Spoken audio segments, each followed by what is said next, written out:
for 16 years and counting. Thanks, Sam Wilson, Bill O'Reilly, in a personal story segment tonight. Former U.S. Attorney General Michael Mukasey, who served in that office for 2 years under President Bush the Younger, not happy with the way the Justice Department is handling the Hillary Clinton email case. He joins us now here in New York City. If you were Attorney General at this moment, what would you have done? Not at this moment, but say for the last year, year and a half. What would you have done to investigate the email situation? I like to think that I wouldn't have been in the pickle that the current Attorney General is in. I like to think that there would have been a real investigation, which is to say you interview her early, you get her on the record early, you use a grand jury to gather evidence when people are not willing to turn it over. So when Cheryl Mills and Heather Samuelson have computers that you want to look at, you don't confine yourself to please. The grand jury issues a subpoena. Issues a subpoena, and they cough it up. Why, in your experience, would Loretta Lynch not call for a grand jury? It wasn't Comey's purview to do that. It was Comey's boss, the Attorney General. She could have said, we need a grand jury in this case to look at what the FBI has come up with, correct? Sure. And you wouldn't need the Attorney General to say, we need a grand jury in this case. Agents working the case, the FBI director, the people within the department working the case would have been able to resort to a grand jury without. But they'd have to get her permission because she's their boss, yes?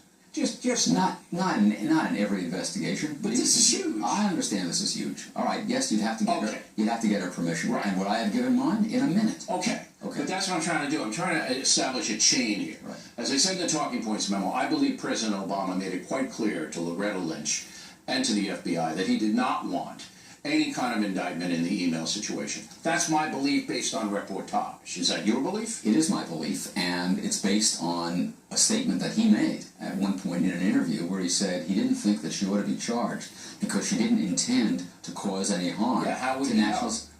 Forget how he would know. That's not an element of any crime that she could have been charged. And he shouldn't be even commenting on an ongoing investigation. Is that correct? Correct. Ethically? Correct. So we both agree here, and we could be wrong, but probably not, that President Obama sent out signals, all right, not in writing, but signals to Loretta Lynch and to Comey, hey, don't do this. That's politics interfering with the U.S. Justice System, is it not? It is. It is. And it's something that is as old as, goes back to the 12th century. Goes back to Henry II saying, who will rid me of this turbulent priest? Right. And when he was talking Thomas about Becket, right. Thomas Becket gets stabbed to the cathedral. Even closer, Richard Nixon fired, all right, Attorney General, Assistant Attorney General, for doing things in the Watergate investigation that he didn't want done. Well, he directed them to fire the special prosecutor. Right. They refused. Well, he in effect fired them. Yeah, and you can't continue unless you do this. They resigned. Right. They resigned. So that would have been the honorable thing to do. What you're saying, Judge, is that the justice system and the Justice Department is corrupt right now. No. The Justice Department has thousands upon thousands of employees. Those people go to work. Leadership. Well, yeah, the leadership is compromised in substantial ways in this case. But there are people who go to work every day at that department who don't want to listen to that. We're not indicting the investigators because I understand there's a split within the FBI about this. Now, Comey himself, as I said, had to do this because he told Congress if anything else comes up, I'm gonna let you know, right? Yeah, but he painted himself into that corner. Of course he did, because he was following orders from the President and the Attorney General. Find a way not to indict, right? If that was the reason, I don't know, but he certainly appears that he was following the principle of the King's wish. Now, when Comey came out and excoriated Secretary Clinton, and then said, but there was an intent, as a judge, you said what?